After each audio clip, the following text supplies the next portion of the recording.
Ok, boa tarde a todos. Mais um evento da Câmara Sueca. Muito bem-vindos. Eu sou Jonas Lindström, diretor executivo aqui da Câmara de Comércio. O tema de hoje é 11 tendências de sustentabilidade empresarial no outro normal, com Ricardo Voltolini. Já volto a falar sobre o tema. Ia falar em parceria com o Comitê de Comunicação, porque a Alessandra é coordenadora do comitê, né? Mas, por outro lado, é um tema que não é um comitê só, né? Comitê de comunicação é chave para a sustentabilidade, mas aqui temos também pessoas de RH, pessoas de financeiro, pessoas de inovação, sustentabilidade mesmo das empresas. Então, acho que é um tema que, hoje em dia, não é uma pessoa na empresa que está responsável para o CSR, né? Isso não existe mais. Então, a empresa toda tem que falar a mesma língua. Então, isso não é um comitê, é um evento aberto para todos os interessados. Então, Ricardo, muito obrigado por aceitar o convite. Ricardo é CEO e fundador da consultoria Ideia Sustentável, com mais de 25 anos de atuação no mercado, é idealizador da plataforma Liderança com Valores, o maior movimento de liderança para a sustentabilidade do Brasil. Então, super interessante. Vamos, então, conhecer um novo modelo de liderança focado em valores institucionais. Mais uma vez, Ricardo, por favor, a palavra é sua. E para quem não pode participar, a gente está gravando, vai ficar no nosso canal do YouTube. Peço para todo mundo deixar o microfone desligado. Agora, acho que vamos entrar no modo de PowerPoint, né? Mas, mais uma vez, bem-vindos. Obrigado. Por favor, Ricardo. Obrigado, Jonas. Obrigado pelo convite. Uma alegria grande estar aqui. Obrigado, Alessandra, também, por ter intermediado esse contato. Estou muito feliz de poder estar aqui com vocês. E eu vou usar esse meu tempo para compartilhar algumas reflexões importantes a partir de um estudo que a gente fez no ano passado e que, obviamente, continua muito atual ainda, né? Porque é um estudo de macro tendências. Eu vou explicar um pouco melhor o estudo e vou tentar fazer uma conexão das conclusões das tendências desse estudo com o movimento que a gente está observando hoje nas empresas em todo o mundo, muito especificamente os movimentos debaixo do guarda-chuva chamado ESG, né, essa sigla que nos invadiu aí nos últimos 15 meses e tem sido uma sigla cada vez mais frequente na vida de quem está dentro de uma empresa hoje. Então, eu vou dividir aqui com vocês uma apresentação. Todo mundo vê já? Ok, né? Sim. Ok. Primeiro, acho que é importante dizer por que estamos falando de 11 tendências de sustentabilidade no outro normal. A gente ouviu muito, né, sobre o novo normal. Eu, particularmente, e a minha equipe aqui não gostamos muito do novo normal, porque dava a impressão de que o velho normal era muito bom, né? E o novo normal seria uma continuidade do velho normal. Eu acho que a gente está caminhando para um outro normal. É uma outra realidade que, obviamente, obedece a tendências que vinham sendo discutidas, mas que dá um salto muito profundo em vários aspectos ligados ao mundo das empresas e a relação com colaboradores de modo geral. Esse estudo ele foi feito ao longo de 2020, mais especificamente no primeiro semestre de 2020, entre março, abril e junho, julho, ali, mais ou menos nesse limite. Basicamente, foi feito a partir de um mergulho meu e da minha equipe de consultores, olhando tudo que tinha sido produzido por universidades, consultorias think tanks no mundo, focadas em tendências deste universo que a gente chama de sustentabilidade, né? E, a partir disso, a gente também levantou essas informações e checou essas informações com 25 líderes CEOs brasileiros para ver qual era a leitura que esses líderes faziam. Então, esse estudo foi feito junto com o Pacto Global, né? Apresentado no ano passado, num dia, exatamente em outubro, num dia que determinamos como Dia dos Negócios Sustentáveis, e aí falamos de princípios, enfim, como as empresas deveriam ser ou atuar de forma ideal para serem empresas mais sustentáveis, né? Foi um movimento da plataforma Liderança com Valores, que já foi mencionada aqui. É uma iniciativa que nós criamos em 2011 e, basicamente, a partir da tese de que o storytelling de líderes educa mais do que escolas de negócio. Então, contar as histórias, líderes contando as histórias de suas transformações, educam muito, envolvem muito e inspiram muito. Então, a plataforma é uma plataforma de conteúdos, basicamente conteúdos de vídeo, com depoimentos de líderes sobre grandes temas e desafios, né? Convido vocês a conhecerem liderançacomvalores.com.br. Vocês vão entrar lá, deve ter mais ou menos uns 250 vídeos com líderes das mais importantes empresas do Brasil, né? Pois bem, vamos falar um pouquinho dessas tendências, né? Do que a gente está falando. E eu não poderia deixar de começar falando sobre a tendência do propósito antes do lucro, né? Se a gente estivesse falando desta expressão há 10 anos, alguém certamente numa empresa diria: Ricardo Voltolini está surtando, está num processo de delírio total. Hoje baixou nele um ativista ambientalista, ele virou um abraçador de árvores e está propondo um negócio que não faz o menor sentido, onde já se viu, antes do lucro, a gente falar em propósito. Era uma ideia descabida há 10 anos, talvez até 5 anos, fosse uma ideia descabida em muitos círculos empresariais. O fato é que é um tema que tem sido discutido nos últimos 2 fóruns econômicos mundiais, nas 2 últimas edições, aquele fórum que acontece em Davos e que reúne as principais lideranças do capitalismo global. E tem discutido isso, porque isso já é parte de um movimento nascido ali nos Estados Unidos, em 2019 para 2020, com uma organização chamada Business Roundtable, que é uma organização que reúne 181 grandes empresas americanas com atuação global. Então, já vem daí essa discussão de que, se quisermos efetivamente construir um novo modelo de capitalismo, teremos que olhar para o propósito antes do lucro. Já saiu até manifesto público na capa do The New York Times.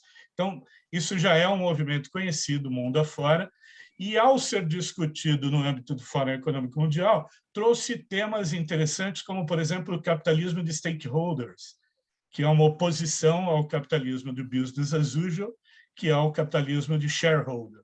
Então, cada vez mais a ideia é que o capitalismo compartilhe valor, gere valor compartilhado para todas as partes. Por consequência disso, a gente está observando hoje, né, então estou falando deste momento que a gente está vivendo agora, uma explosão no mundo do conceito do ESG, né, que é a sigla para Environment, Social e Governance, que é uma espécie de novo conceito que substitui o conceito que vinha nos trazendo até aqui, chamado, na maioria dos lugares do mundo, de sustentabilidade corporativa ou empresarial, né? E substitui com uma mudança de lógica importante. O que era antes um tema de escolha, e isso explicava por que os líderes procrastinavam decisões, agora é um tema mandatório para a empresa de capital aberto e quase mandatório para a maioria das companhias no mundo. É uma mudança de regra de jogo que traz um senso de urgência. Antes era um tema tático, bastava a empresa ter iniciativas isoladas e pontuais, agora é um tema estratégico, porque impacta no valor, no valuation da companhia no médio e longo prazo. Oi? Acho que mas isso é porque ele não... Tem o microfone aberto, né? Ok, vamos seguir, então. Acho que tivemos uma interferência aqui, mas ok, sem problemas. Antes era um tema extremamente focado num departamento ou numa área, agora é um tema de todas as áreas de negócio, transversalmente, e um tema do CEO, do presidente, e do conselho de administração. Tínhamos investidores desatentos, que não ligavam muito ou não valorizavam as chamadas informações não financeiras, e agora temos investidores atentos, cobrando estratégias, objetivos, metas claras, KPIs claros, né, relacionados a este conjunto de temas de E, de S e de G. Né? Então, veja, esta discussão do propósito antes do lucro, não por acaso, prepara o terreno para a ascensão do ESG como um novo filtro de análise de ativos de empresas. Então, tudo isso está muito conectado, né? E é um movimento aí ocorrido nos últimos 15, 16 meses, portanto, muito recente. Bom, mas aí sempre alguém vai dizer, puxa, mas ESG é um tema antigo, a gente ouve falar dele desde 2004. É verdade, mas era um tema de nicho, era um tema de um grupo de investidores, de um círculo de analistas financeiros mais preocupados em valorizar os ativos ambientais e sociais. Agora é um tema que está na gestão de toda e qualquer empresa, sob a pressão de investidores, sob a pressão de compradores de serviços, daqui a pouco de consumidores, né, de regulações de mercado. Então, é um tema que veio para ficar. Para aqueles que sempre tem um jornalista que me entrevista e pergunta, mas você não acha que isso vai ser um voo de galinha, uma moda passageira? Eu digo sempre não. E eu tenho uma explicação muito clara para isso. Nós temos duas fontes de pressão que me levam a crer que este tema é um tema que vai entrar na agenda e vai ficar por pelo menos 2 décadas, se não mais, em discussão. O primeiro é a ciência do clima, nos dizendo que já ultrapassamos limites importantes e que talvez não tenhamos tempo suficiente de reduzir as emissões de gás de efeito estufa para manter a temperatura em 1,5 graus Celsius, que é considerado o limite seguro. A partir do rompimento desse limite, consequências imprevisíveis, né, para a vida humana, não estou nem falando de negócios. Se a gente não conseguir cumprir a meta proposta pelos cientistas de neutralizar emissões até 2050, em 2100 a gente passa dos 2 graus, e aí o quadro é derretimento brutal de geleiras, com aumento do nível dos oceanos, savanização, desertificação da Amazônia e outras florestas pelo mundo, com claríssimos impactos. Né? E o outro fator que é muito importante é o fator demográfico. Estamos no momento de ascensão dos millennials ao poder. É uma turma que representa aí quase 26, 27% da população mundial. É uma turma que tem muito recurso, 25% a 27% da renda mundial, e é uma turma que já vem com o chip do propósito. E quando já está no comando das empresas, investe em empresas, compra produtos de empresas, trabalha em empresas e já escolheu que quer se relacionar com empresas mais sustentáveis. Então, propósito antes do lucro, para mim, é uma discussão que vai dar o tom. Assistiremos nos próximos anos, aqui no Brasil, a uma enxurrada de declarações de propósito feitas e assinadas por conselhos de administração. Já está acontecendo isso nos Estados Unidos, em alguns países da Europa, e aqui certamente vai acontecer também. Segunda tendência é a tendência dos humanos voltarem a ser tratados como humanos e não mais meros recursos. Durante a pandemia, a gente viu bem isso acontecer. Aliás, vale lembrar, ali no auge da pandemia, a gente teve no Brasil 2 movimentos, felizmente um mais forte do que o outro. O primeiro movimento, líderes de grandes empresas que, no primeiro momento, mandaram seus colaboradores para casa, protegeram os seus colaboradores, né? Cuidaram da saúde dos seus colaboradores e aprenderam a viver uma realidade digital mais acelerada e antecipada, mas por valor e crença. E tivemos um outro movimento felizmente fracassado, né? Felizmente derrotado, de alguns líderes empresariais que, num primeiro momento, disseram essa é uma doença pequena, não muito importante, morrerão 3.000 pessoas, mas a gente não pode parar a economia, então, não ao lockdown, não ao home office, né? Bom, um ano depois, e os fatos todos já, as histórias já contadas, a gente viu claramente que os líderes que se colocaram neste segundo bloco estão passando por péssimos momentos, né? Com as suas empresas na bacia das almas, pedindo arrego para sobreviver. E os líderes que assumiram o comando do primeiro movimento, suas empresas estão saudáveis e atravessaram a crise de forma bastante íntegra e bastante consistente. O que a gente observou? Um olhar mais humanizado para as pessoas, um olhar mais focado na necessidade que muitos já vinham discutindo de equilibrar trabalho com vida pessoal, um olhar de cuidado mais focado na saúde integral, porque lembra antes, quando a gente trabalhava num ambiente de trabalho, os programas eram programas de qualidade de vida no ambiente de trabalho? Pois bem, agora o ambiente de trabalho é a minha casa, a sua casa, né? É a praia, é onde estivermos com um sinal de internet, é o nosso ambiente de trabalho, né? E essa tendência veio para ficar, sabemos disso, né? Estamos falando aí num sistema híbrido agora, né? Mas certamente não será aquele velho normal mais, né? Neste novo olhar, a visão da saúde mental, que era um assunto que não aparecia, que era um tabu nas empresas, passou a aparecer, de tal modo que a gente tem empresas hoje no Brasil já criando áreas, instâncias internas de governança do tema saúde mental. A Ambev, por exemplo, criou uma diretoria de saúde mental. Já tem empresas criando gerências para cuidar da qualidade de vida, da saúde integral dos seus colaboradores, mesmo eles estando à distância.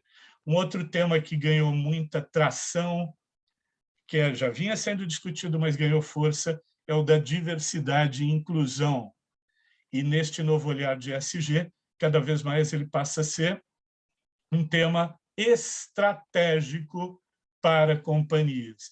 Os investidores estão muito interessados em saber como a empresa está cuidando para que tenha mais mulheres em cargos de C-level e conselho, que tenha mais profissionais negros, né, em cargos de comando, que tenham, enfim, o arco inteiro de diversidade bastante bem resolvido em políticas concretas e sistemas que compreendam todo o processo de gestão de talentos, do recrutamento até o desligamento, né? Isso é um olhar agora do mercado. O mercado quer investir em empresas mais diversas e inclusivas, como também quer investir em empresas que assegurem os direitos humanos na cadeia de valor. Vou dar um exemplo para vocês entenderem o que é isso. No ano passado, a gente teve um caso bastante rumoroso, bastante conhecido, que foi a morte por espancamento de um cliente numa unidade do Carrefour em Porto Alegre. Vocês lembram disso, né? Um fato bastante conhecido. Pois bem, a empresa Carrefour era uma empresa vista pelo mercado como uma empresa do tipo nota 10 em diversidade e inclusão. Mas, ao mesmo tempo, tinha se descuidado de algo importante, que era envolver os seus terceirizados, né? Aqueles que trabalham nas suas unidades, nos mesmos princípios de atenção e cuidado para com o outro. E aconteceu o que aconteceu, com prejuízos enormes de dinheiro, de receita e de reputação para o Carrefour. Então, humanos sendo tratados como humanos e não mais meros recursos. No final do ano passado, Muhammad Yunus, o Prêmio Nobel da Paz, disse numa entrevista para o El País uma coisa muito interessante. Ele falou assim: estamos agora no meio da pandemia deixando de ser vistos como meros recursos que valem apenas pelo que entregam, estamos passando a ser agora identificados como os humanos reais que valem pelo que são. Então, a gente está deixando de ser aquele homus econômicos, né, que tivemos que ser para nos enquadrar numa lógica empresarial que nos trouxe até aqui e passando a ser vistos como humanos reais. Então, essa é uma mudança importante, uma tendência que está tendo muito impacto hoje na gestão de empresas. Durante a pandemia, a gente assistiu, eu particularmente com muita alegria, uma situação que eu não tinha visto ainda no Brasil, que foi a de menos competição e mais cooperação para o bem comum. A gente viu muitas parcerias até entre empresas concorrentes, buscando solucionar questões ou dilemas que estavam preocupando os brasileiros naqueles momentos mais delicados que vivemos, né? Um fato, para mim, importante e simbólico também, foi a entrega feita pela Ambev de um hospital público com 100 leitos em 40 dias. A empresa construiu, junto com a Gerdau, né, junto com outros parceiros, um hospital e entregou esse hospital para a gestão do Einstein para o público, para o bem público. Isso mostra como as empresas podem assumir, né, compromissos elevados, importantes, em relação aos grandes temas que afligem a sociedade. Acho que aprendemos também durante a pandemia, estamos aprendendo cada vez mais, que as empresas são produto e consequência das sociedades onde elas vivem, e que as sociedades estão demandando mais das empresas do que apenas gerar empregos, pagar impostos, né, desenvolver economicamente regiões. A quarta tendência, que também é uma tendência muito importante, é a ascensão do conceito de interdependência. Interdependência, assim, tudo e todos estamos interligados e o que fazemos para o bem e para o mal provoca repercussões. Empresas, decisões empresariais podem gerar fatos positivos e negativos, melhorar ou piorar a vida de comunidades e sociedades. E a gente percebeu isso durante a pandemia de forma mais intensa. Penso eu que porque, acho que vocês vão concordar comigo, acho que nunca tínhamos vivido uma sensação de vulnerabilidade global tão intensa. Eu, pelo menos, nunca tinha vivido, né? As crises normalmente eram localizadas e, de repente, a gente se viu no meio de uma grande crise sanitária, mas também ética, né? Mas também de direitos, né? A gente viveu realmente um momento de vulnerabilidade. E a resposta foi começar a pensar que todos nós temos responsabilidades por aquilo que fazemos.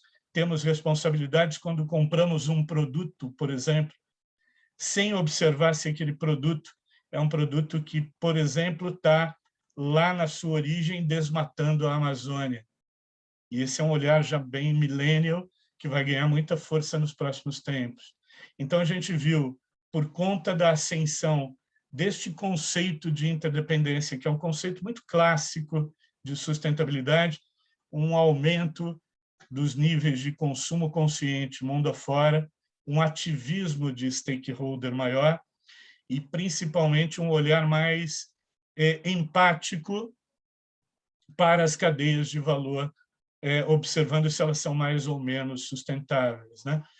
Algumas empresas do ramo de bebidas e alimentos no Brasil, por exemplo, preocupadas com o fato de que a estrutura de pequenos bares e restaurantes sofreria muito com o lockdown, procuraram apoiar estes parceiros financeiramente, com educação, com marketing, com algum tipo de investimento, para que essas empresas não morressem durante o pior momento da crise. Esse olhar mais empático é um olhar já consequência de uma visão de interdependência mais clara. O quinto tema, acho que há poucas dúvidas sobre este tema, mas eu acho que ele ganhou ele deu um salto de qualidade. Nós já vínhamos discutindo há pelo menos 10, 15 anos, com o advento das redes sociais, um aumento da transparência, né? Então, as empresas sendo cada vez mais cobradas, sendo cada vez mais criticadas e demandadas nas redes sociais. Então, as empresas já não podiam mais ter, como no passado, 3, 4 discursos para públicos diferentes. Acho que a gente saltou para uma época agora de hipertransparência, ou seja, aumentou. Durante a pandemia, vários estudos mostram isso, não é uma novidade também, acho que vocês já viram isso, já leram. Saiu fortalecida a empresa que compreendeu a importância de ser transparente e se comunicou de um modo correto com as suas partes interessadas e prestou contas à sociedade. Acho que isso ficou muito claro para mim. Empresa que se orientou por este caminho, por este princípio, ganhou mais do que perdeu. Ganhou confiança, ganhou credibilidade, ganhou reputação, né?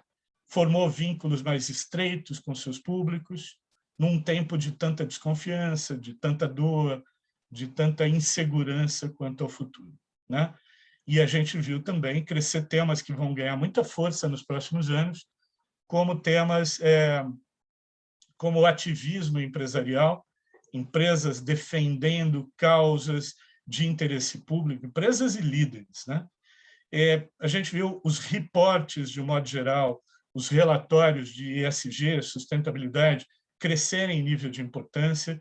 A gente tem assistido investidores cada vez mais ativistas, fazendo papel de advogado do diabo e cobrando que as empresas sejam mais transparentes. E a gente viu também uma importância maior conferida para a comunicação da e para a sustentabilidade. Comunicação é uma ferramenta muito importante e ela é muito útil para você mudar a percepção dos públicos em relação aos seus princípios, práticas, crenças.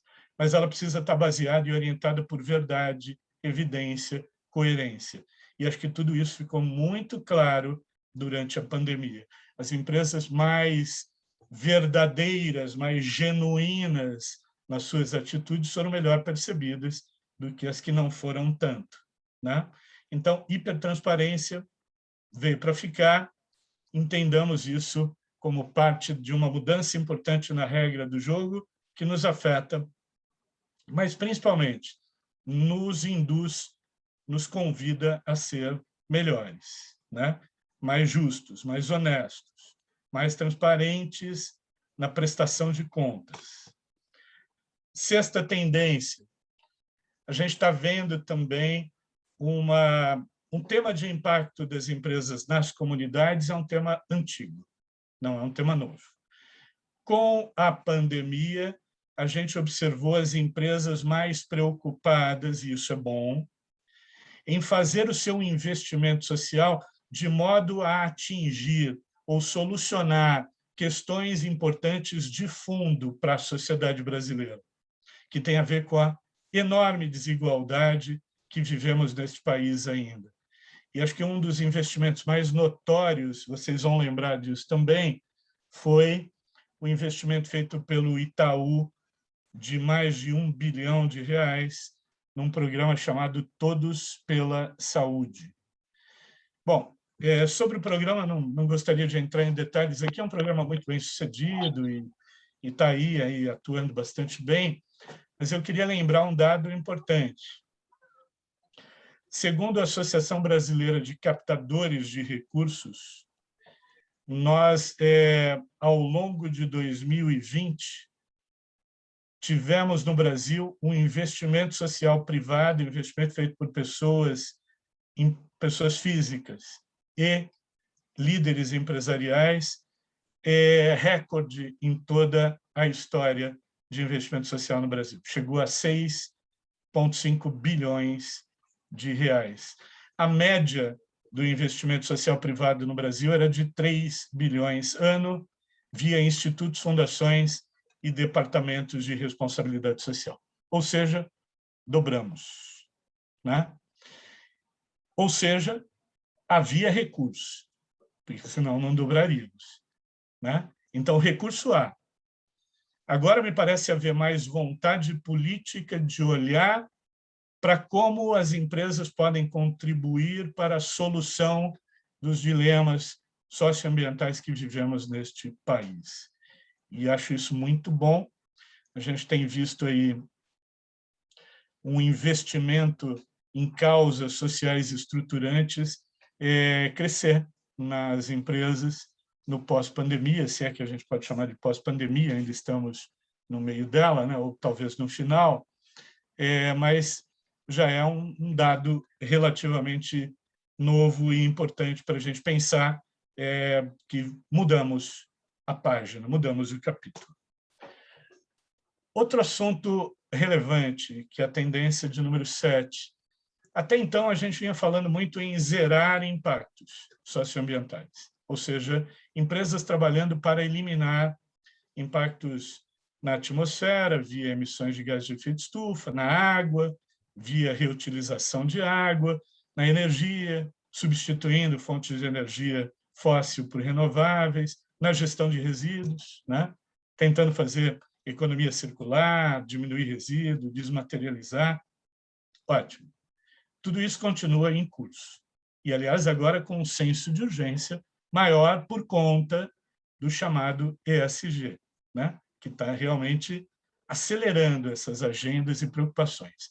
A partir de agora, a gente vai começar a falar também em regenerar, ou seja, deixar um impacto positivo para ecossistemas e comunidades, que é uma ideia bastante aspiracional, mas bastante possível também, criando tecnologia para isso, para que a gente, ao invés de destruir recursos naturais, a gente melhore os ambientes onde a gente atua.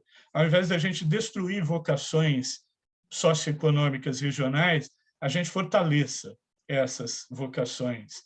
Então, regenerar é um olhar a partir da ideia do impacto positivo e não mais de zerar os impactos, né? Então, obviamente, veremos muita inovação, muita economia circular, um olhar mais voltado para a água como próximo carbono, próximo recurso importante.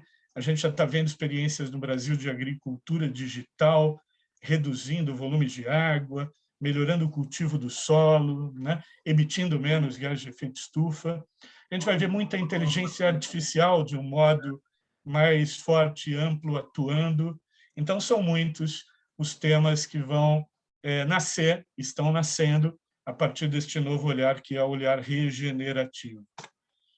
Oitava tendência, que também é uma tendência muito ligada à tendência anterior, o grande eixo de discussão global hoje da questão de sustentabilidade, uma das grandes preocupações do mundo hoje, tá? É a questão das mudanças climáticas.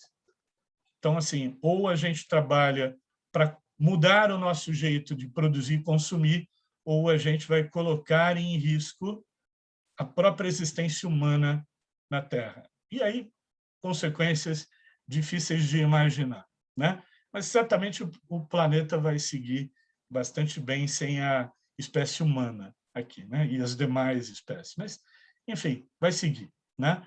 O fato é que a gente vai ver, em torno deste eixo, que é um eixo de mudanças climáticas / descarbonizar, um grande esforço global por parte de empresas por tirar o carbono das operações. Veremos planos de mitigação, de adaptação, vai surgir um mercado de crédito de carbono regulamentado, oficial, vai surgir uma bolsa de carbono global, vamos ver movimentos fortalecendo o conceito das florestas em pé, os recursos naturais vão ser precificados, a gente vai falar muito de armazenamento de energia, porque energia será um recurso também muito caro e potencialmente escasso. Falaremos de desmaterialização, circuitos fechados, melhoria de eficiência energética, eletrificação das frotas de transporte urbano, arquitetura e construções sustentáveis. Enfim, já estamos vivendo esse mundo e agora orientado por um eixo de preocupação global, que é o eixo das mudanças climáticas e descarbonização de operações. Os negócios tendem a ser vistos, essa é uma discussão muito tem sido feita no Fórum Econômico Mundial, que os negócios melhores para o mundo a partir de agora, são aqueles que estiverem do lado bom da força, que servirem como solução para os problemas da insustentabilidade e não como problema. Os negócios são vistos como problemas, tendem a ter mais dificuldades na adaptação a um novo patamar, né? Negócios ligados à exploração de petróleo, negócios ligados por exemplo, mineração, todos aqueles que exploram recursos não renováveis, estão hoje no cheque, né? E precisam olhar para o futuro a partir de outras perspectivas. Eu acho que ser parte da solução vai ser uma ambição da maioria das empresas, e aí a gente já tem mercado já em alta para produtos e serviços mais sustentáveis, as finanças sustentáveis com o ESG deixando de ser uma alternativa e partindo para o mainstream. A gente já está falando de Carbon Tech, que é produtos criados a partir do carbono removido da atmosfera, 5G vindo aí para melhorar a saúde, educação e transporte. Estamos falando de carne e proteínas com base vegetal, substituição de fósseis por renováveis e por aí vai.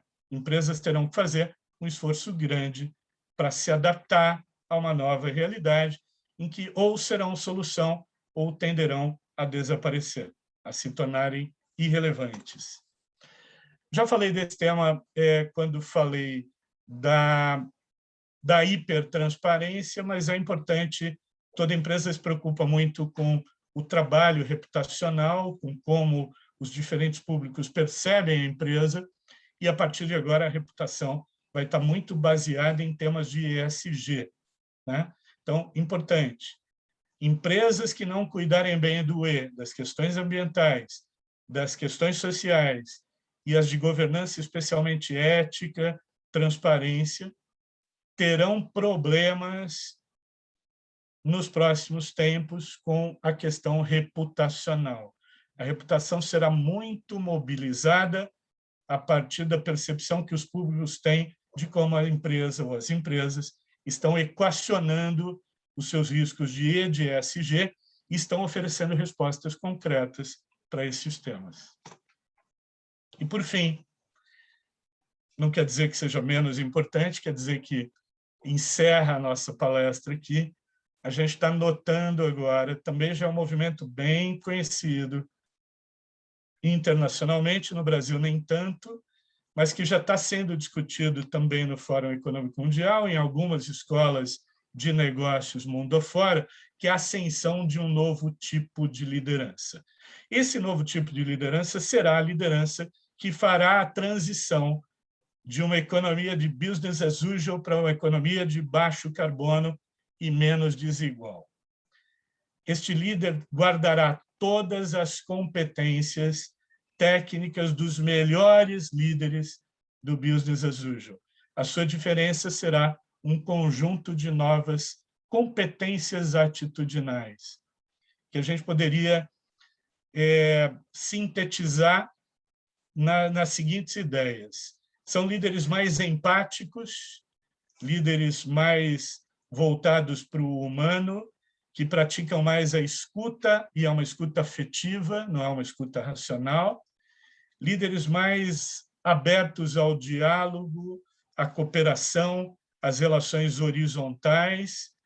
Então, a história do manda quem pode, obedece quem tem juízo, né? Essas ideias antigas, mando eu, você faz, comando controle, isso está descendo a ladeira abaixo, hein? Isso aí não funciona mais com as novas gerações, nem com os milênios e nem com os pós-milênios, né? Que é a chamada geração Z, que é ainda mais radical nisso.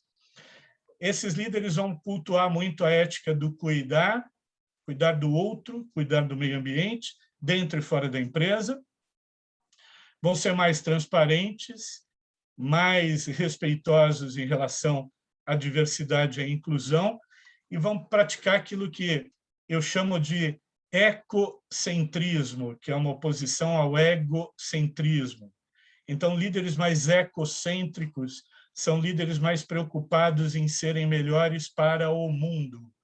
Líderes egocêntricos são mais preocupados em serem os melhores do mundo, né? Eu acho que vai ter aí uma ascensão de um líder que olha mais para o todo, de forma mais sistêmica, mais cuidadosa, mais sensível, mais humanizada, mais inclusiva, mais ética e transparente do que as lideranças de um tempo passado. Bom, é isso, meus caros. Era o que eu tinha para vocês, para provocá-los aqui. Eu sei que é bastante informação, mas eu fico à disposição para responder a perguntas que vocês tiverem e bater um papo, ok? Obrigado. Ricardo, muito obrigado. Parabéns pela administração do tempo. Temos mais 2, 3 minutos para perguntas. Foram 11 treinos super interessantes de escutar. Já temos perguntas aqui no chat. Primeiro foi a Bianca. Alguém que perguntou sobre o slide número 10, Trend 10, a reputação baseada em ESG. Acho que é uma coisa que ela... Não sei se você tem pergunta ou se você pode voltar para aquele slide, Ricardo. Alguém tem dúvida Voltar sobre nele. Trend 10, reputação baseada em ESG? Depois vou passar a palavra para Renato, que tem uma pergunta também. É esse aqui? Sim, deixa eu ver. Isso mesmo. Deixa eu ver quem fez essa pergunta aqui. Foi a Bianca. Ah, tá. Ela quis fazer uma anotação desse slide.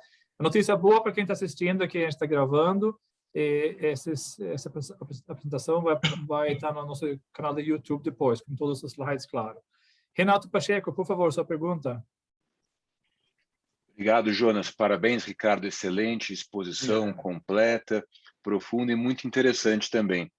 Eu fiquei feliz de ouvi-lo porque quando você fala no final das altas, as tendências, enfim, achei que a Suécia está muito bem posicionada para essa linha de horizontalidade, enfim, tudo aquilo que o perfil das políticas públicas do país já segue e também, como você falou muito bem no começo, da responsabilidade social corporativa. Não basta haver as políticas públicas, tem que haver também as políticas privadas das empresas em compliance. O que eu queria perguntar para você, num dos slides você mencionou a questão da interdependência como uma das tendências cada vez maior. Porém, ao mesmo tempo, quer dizer, essa cultura um pouco do home office, que busca essa volta, digamos, à casa, essa individualização no seu dormitório, no seu pequeno escritório em casa, não pode também ser uma pequena contradição, porque as pessoas querem estar mais isoladas, talvez, né? No ambiente do escritório, das empresas, todos estamos mais juntos. Claro que nós podemos estar juntos virtualmente, como é o caso aqui hoje. Eu queria ouvir um pouco a sua opinião. O que é essa interdependência? Se ela é mais física, se ela é mais virtual, se uma exclui a outra? Só uma curiosidade. Muito obrigado. Renato, eu acho que as pessoas, eu não sei, eu acho que eu não vejo a contradição, porque eu estou sentindo nas interações que eu tenho feito, virtual, agora a maioria virtual, obviamente, mas que já tem uma grande vontade ali, as pessoas já estão se mobilizando para aqueles velhos encontros, né? E as próprias empresas estão estudando o chamado modelo híbrido, né? Modelo em que todo profissional que depender apenas para fazer o seu trabalho de um sinal de internet, ele poderá fazê-lo onde ele estiver e como ele quiser. Integrado, obviamente, à cultura da empresa, as metas da empresa, aquilo que a empresa demanda. Mas as empresas estão sentindo falta, e acho que isso vai mudar muito o design dos escritórios, né? Acho que ao invés da gente ter aquelas mesas compridas, com postos de trabalho, a tendência é ter salas com mesas sem postos de trabalho, sem baias, sem espaços, mas onde as pessoas podem sentar e conversar, sentar e trocar, né? E eu estou sentindo que já há uma necessidade para nós brasileiros que somos muito do contato físico, né? Eu sinto que muita gente já está contando os dias, né? Eu tenho visto aí imagens de líderes, olha, estamos voltando à empresa, que alegria, né? Ainda com máscara, com todos os cuidados, mas que alegria poder voltar à empresa, encontrar os amigos, tal, que há tempos só víamos pela tela do computador. Eu acho que a tendência é a gente ir para um modelo híbrido, né? E a tendência é uma pequena revolução no modo como as pessoas estarão situadas em ambientes de trabalho. E aí acho que a conectividade, né, isso é um dado interessante, né? A maioria das empresas que não tinha nem plano de digitalização, digitalizou rápido, né? Foi rápido, se adaptou, porque tinha que se adaptar, né? Desde a empresa enorme, que tinha um prédio de 20 andares na Berrini, e que agora um andar será suficiente, né? Até o restaurante do bairro, que teve que se digitalizar para atender um serviço de delivery, ou ele estava quebrado, né? Então, eu sinto que a ideia da interdependência é algo que está muito dentro de cada um de nós, de entendermos cada vez mais que somos responsáveis para o bem e para o mal pelas decisões que tomamos. E isso acho que está ficando mais claro para as pessoas, até para quem consome.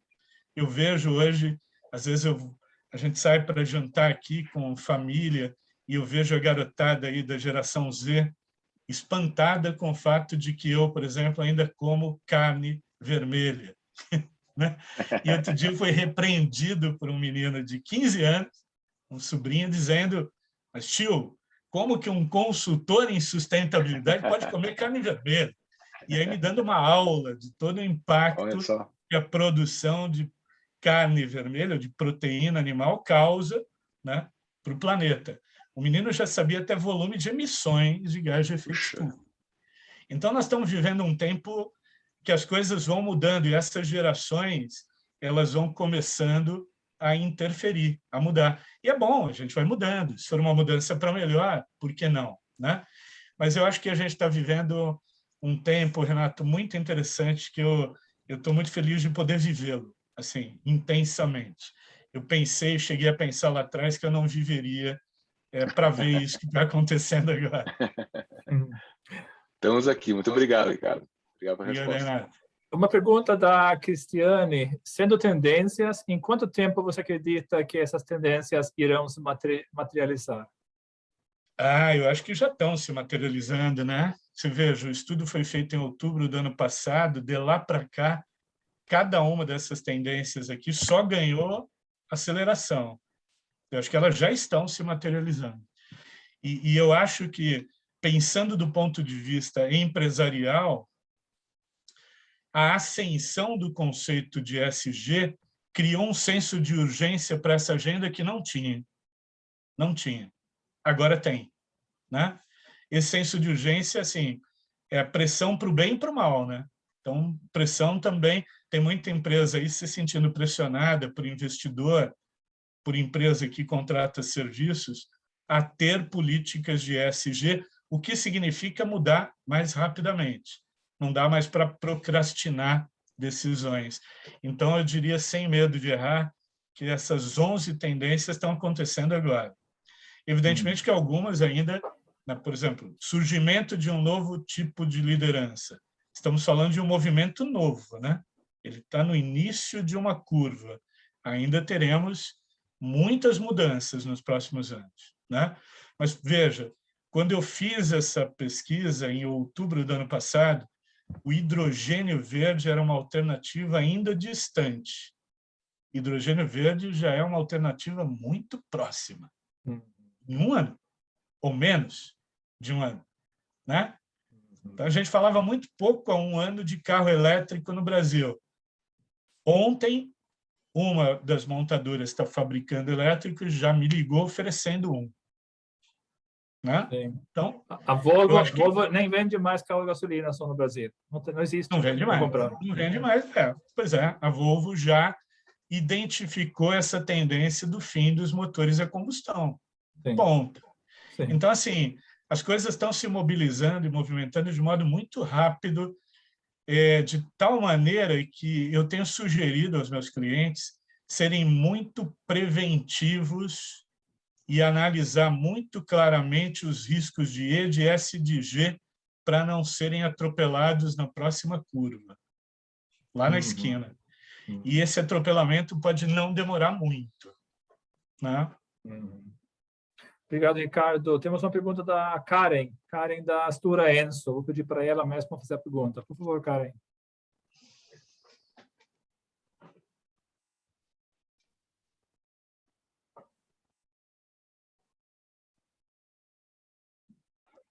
Oi, vocês estão me ouvindo? Agora sim. Lugar não está muito... tudo bem? Sim, Karen.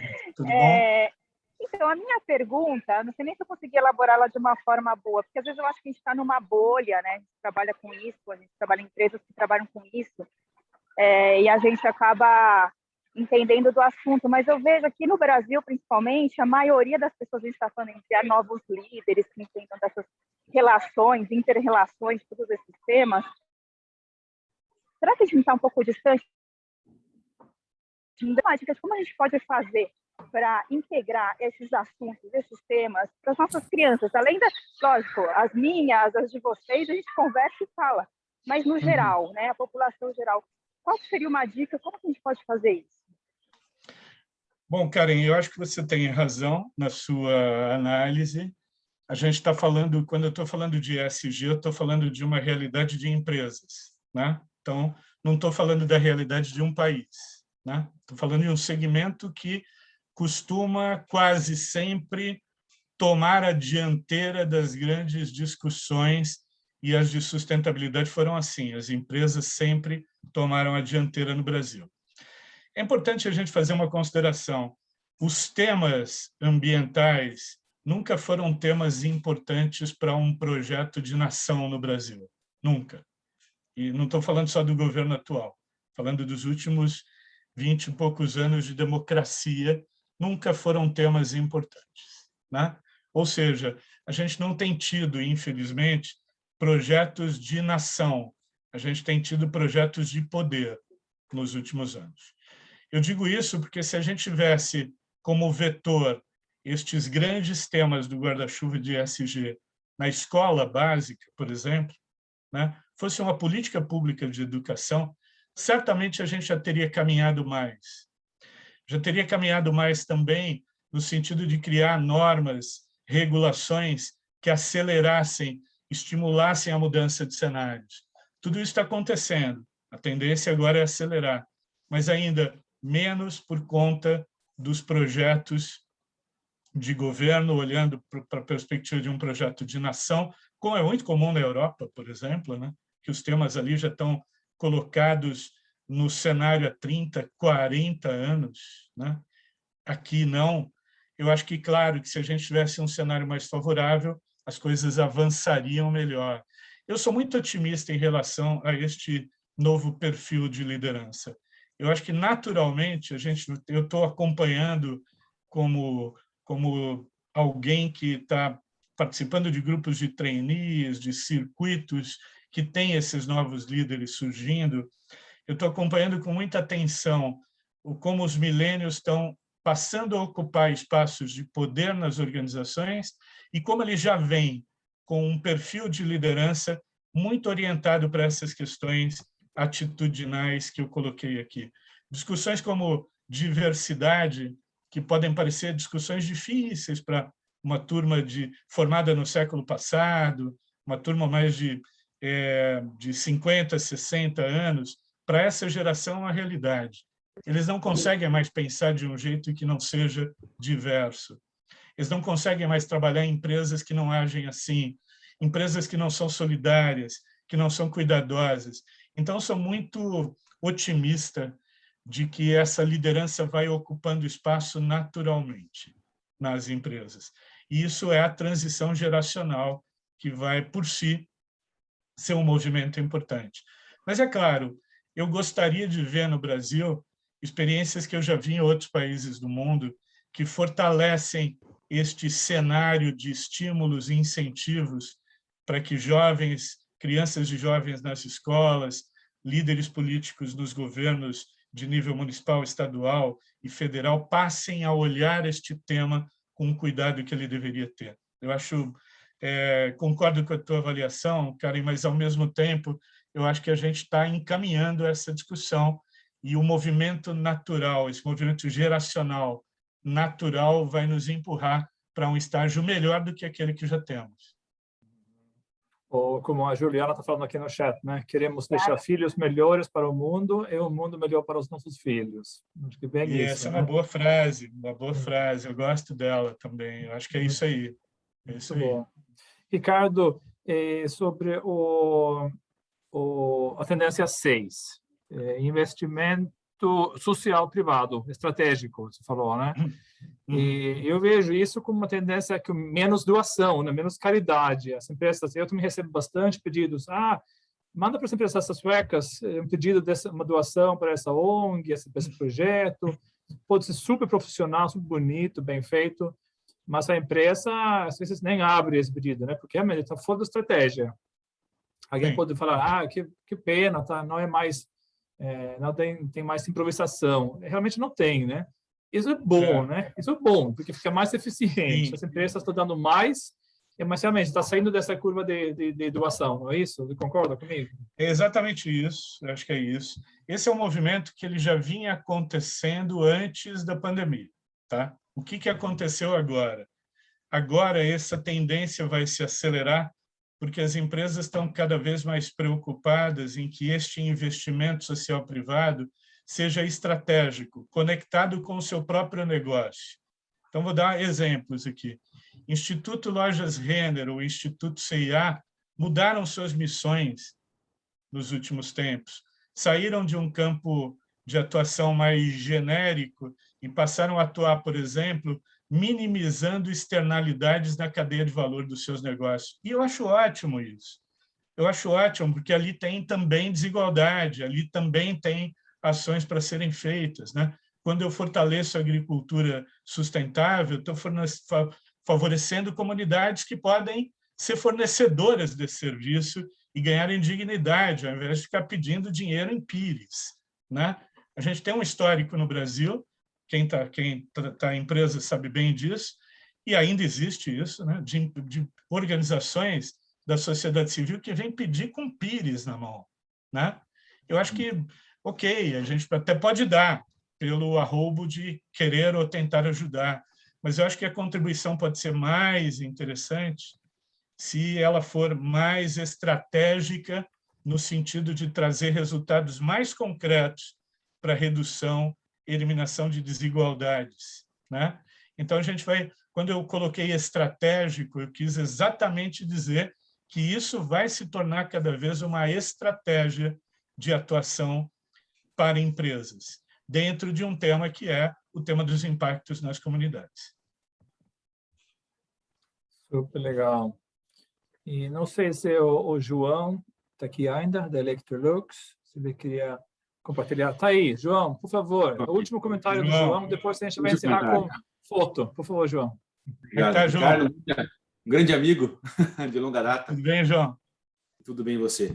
Não, muito rápido comentar. Muito do que você trouxe, Ricardo, da nova geração, a gente fez uma pesquisa na Electrolux com mais de 14 mil jovens no mundo todo.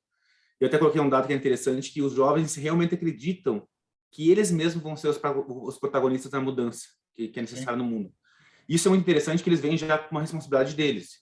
E até isso pode gerar até uma eco-ansiedade, uma sustainable insight, e aí na questão deles mudarem o mundo ainda. Mas isso é bem interessante. E eu, assim, para a última finalização, Ricardo, eu queria só que você trouxe a questão de internalização no modelo de negócio. Eu queria a tua visão um pouquinho de como que você acha que está a transição das empresas hoje de ter uma estratégia de sustentabilidade para uma estratégia sustentável. Eu acho que a gente vem olhando muito isso na questão de integrated reporting, de a gente trazer mais a parte financeira junto com a parte intangível, com a parte de sustentabilidade, relatórios que têm indicadores conjuntos, trazendo isso mais de como que o negócio, o serviço ou o produto pode gerar impacto positivo por si só, quando a empresa entrega isso para a sociedade. Mas eu queria a tua visão como um grande estudioso disso. Como você está vendo? Essa transição está acontecendo de verdade? As empresas estão indo para uma estratégia sustentável ou você acha que isso ainda está em passos ainda que a gente deveria acelerar mais isso? Eu queria ter só essa última conclusão. Legal, João. João, sua pergunta é ótima, bem provocativa. Eu vou usar uma expressão que o velho Joelmir Betting, um jornalista de economia brasileiro, disse uma vez, que eu gosto muito. Tem muito calor, mas pouca energia e luz ainda. Muito calor, muito movimento, muita agitação. Eu estava aqui dando um exemplo, antes de começarmos aqui a nossa live, conversando com o Jonas, conversando com quem estava na sala, eu estava falando sobre a história da ideia sustentável nos últimos 15 meses. Então, eu fiz um recorte. Falei para o Jonas, recorte de 10 anos. de atuação em desenvolver estratégias de sustentabilidade para empresas.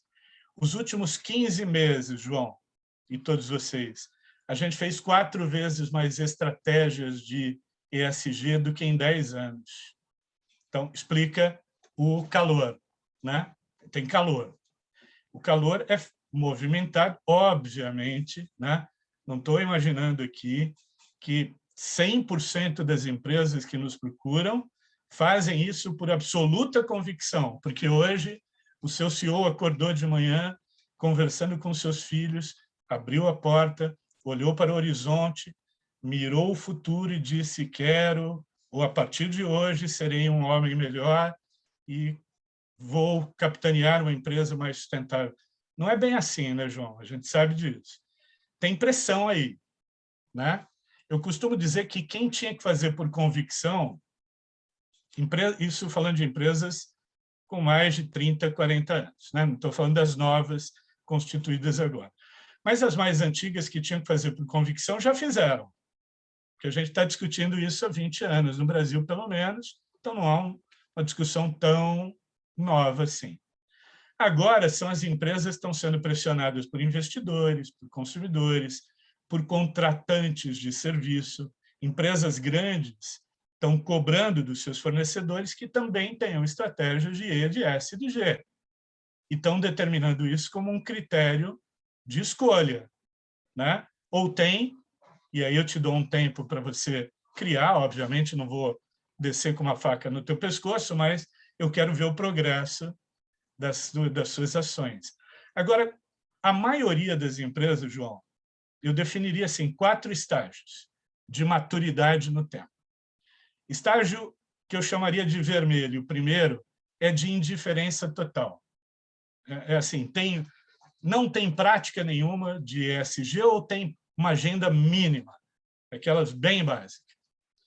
Tem empresas no Brasil assim? Tem, mas é menos do que já teve em outros tempos.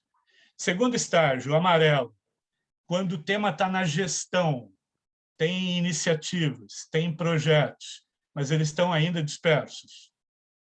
A maioria das empresas no Brasil está aqui, no amarelo.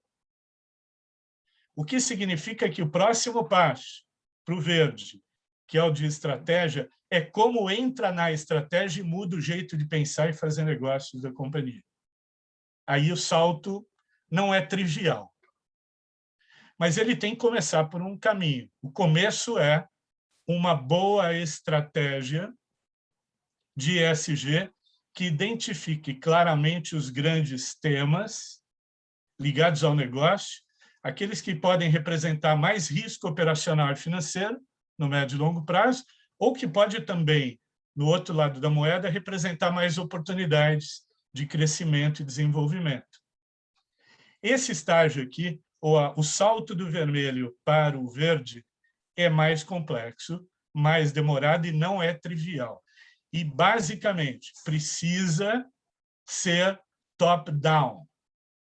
Não conheço, em 20 e poucos anos de experiência, nenhum case de empresa que o assunto começou embaixo, subiu e ganhou força. Normalmente, essa é uma discussão top-down. Tem que ser uma decisão do conselho, do CEO, tem que acontecer, vamos planejar, vamos botar na estratégia, vamos criar massa crítica, vamos colocar remuneração variável condicionada a resultados em ESG, vamos criar ambientes inovadores e por aí vai, né? Então, não é trivial. E o último estágio, não é nem o último, mas é o estágio aspiracional, seria o de entrar na cultura da organização, que aí é quando ele entranha na cultura e todas as decisões são tomadas sob a orientação de um olhar de ESG. E a empresa já é percebida nos seus mercados por ser protagonista ou líder daqueles temas, daquelas discussões. Então, veja, minha análise, a maioria das empresas está no estágio amarelo no Brasil. Agora tem um movimento de migrar para o verde, forçado por circunstâncias e pressões. Não é um movimento trivial. A empresa precisa aceitar o desafio de botar na estratégia, que não é simples. e depois galgar no sentido de construir internamente uma cultura favorável para que este tema não morra, por exemplo, quando o CEO deixar a empresa, um CEO mais sensível deixar a empresa, né? Então, eu acho que falta ainda, João. Não dá para a gente estourar fogos, não. Eu acho que o que dá para a gente ficar um pouco otimista, ou mais otimista do que em outros tempos, é que o movimento de pressão está levando as empresas a discutirem mais, a olharem mais para este tema, a entenderem a complexidade do tema, né? Então, esse é um movimento positivo. Ele é um movimento baseado em pressão, em persuasão, mas eu acho que é positivo, porque, no final das contas, todos ganharemos com negócios mais sustentáveis. Muito bom, obrigado, Ricardo. Obrigado, João. Perfeito, Ricardo, muito obrigado. Parabéns pelo seu trabalho, ideia sustentável, essa trajetória longa. O que eu ia falar agora, acho que vamos encerrar daqui a pouco. Eu queria tomar foto com todo mundo, quem é opcional, voluntário, quem liga a câmera, por favor. Mas, Ricardo, pode contar com a Câmara Sueca, vamos continuar com esses trabalhos nossos. A gente é membro do Pacto Global aqui no Brasil, que também faz um trabalho espetacular. E, com certeza, aqui mais para frente vai ter mais. Temos um prêmio, um projeto novo esse ano, e a Karen está aqui junto com a gente, está entrevistando 14 empresas suecas sobre os projetos de ESG e também de gênero. E vamos, no meio de novembro, entregar alguns prêmios para alguns cases entre as empresas suecas aqui no Brasil. Então, anotei nas agendas esse award que a gente está iniciando esse ano. Mais uma vez, obrigado, Ricardo. Olha, as pessoas estão ligando as câmeras, dá tempo para uma foto.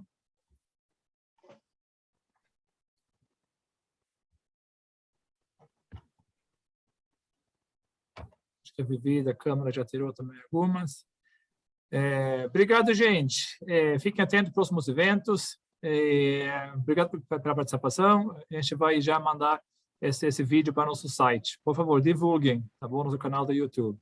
Obrigado, gente. Uma boa tarde, uma boa noite. Um abraço a todos. Obrigada. Obrigado, boa tarde a todos. Obrigada, Ricardo. Obrigado, Ricardo. Ricardo, parabéns, Jonas, parabéns. Obrigada, parabéns. Abraço Tchau, grande. tchau. Tchau, tchau. Tchau, tchau.